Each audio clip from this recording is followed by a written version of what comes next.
விஸ்வரூபத்திற்கு முன்னால் பல கட்சிகள் வருகிற தேர்தல் முடிவில் காணாமல் போகும், கல்லறைக்கு போகும். இந்த லேப்டாப் கொடுத்தா ஜெயிச்சிடலாமா? லேப்டாப் வாங்குற மாணவர்கள் பூரா அந்த லேப்டாப் வாங்கணும்னு அதுல விஜய் படத்தை வச்சு 41 பேர் இறந்த உடனே தலைவர் கரூர்ல இருந்து போய் திருச்சி போய் விமானத்தில் போயிட்டாருன்னு சொன்னீங்களே, போனதுதான் அவருடைய புத்திசாலித்தனம். 41 பேர் இறந்தா தலைவர் அங்கேயே நின்றிருந்தால் 82 ஆயிருக்கும். அதனாலதான் நிலைமை மோசமாகி விடக்கூடாதுன்னு எங்கள் தலைவர் போயிட்டாரு.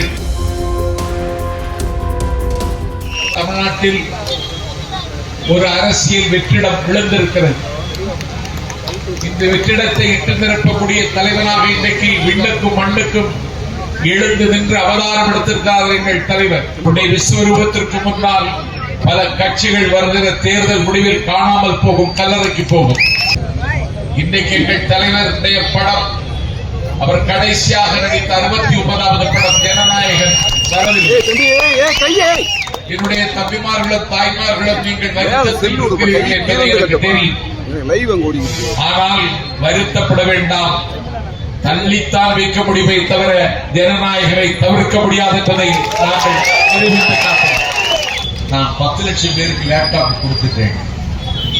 அப்ப 4 வருஷம் ஏன் கொடுக்கல? 10 லட்சம் லேப்டாப் கொடுத்த முதலமைச்சருக்கு சொல்லுகிறேன், 4 வருடமாக நீங்கள் கொடுக்கவில்லை. 10 லட்சம் லேப்டாப் வாங்கி கொடுத்துட்டீர்கள், 40 லட்சம் பேருக்கு கொடுக்கவில்லை. அவர்கள் உங்களுக்கு எதிராக திரும்பி இருக்கிறார். இந்த லேப்டாப் கொடுத்தா ஜெயிச்சிடலாமா? லேப்டாப் வாங்குற மாணவர்கள் பூரா அந்த லேப்டாப் வாங்கணும்னு அதுல விஜய் படத்தை வச்சு உரிமைக்கு ஒரு 1000 ரூபாயை விஜய் முதலமைச்சர் தரமாட்டாரு.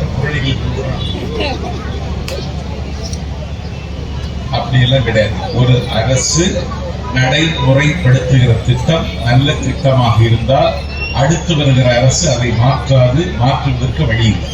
41 பேர் இறந்த உடனே தலைவர் கரூர்ல இருந்து போய் திருச்சி போய் விமானத்தில் போயிட்டாருன்னு சொன்னீங்களே, போனதுதான் அவருடைய புத்திசாலித்தனம். அவர் தீர்க்க தரிசனமான தலைவர்.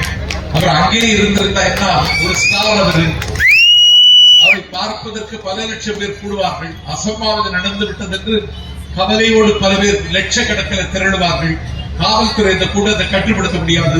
41 பேர் இறந்தா தலைவர் அங்கேயே நின்றிருந்தால் 82 ஆயிருக்கும். அதனாலதான் நிலைமை மோசமாகி விடக்கூடாதுன்னு எங்கள் தலைவர் போயிட்டாரு. இன்னைக்கு என்னாச்சு? அந்த 41 குடும்பத்தை எங்கள் தலைவர் தத்தெடுத்துக்கிட்டாரு.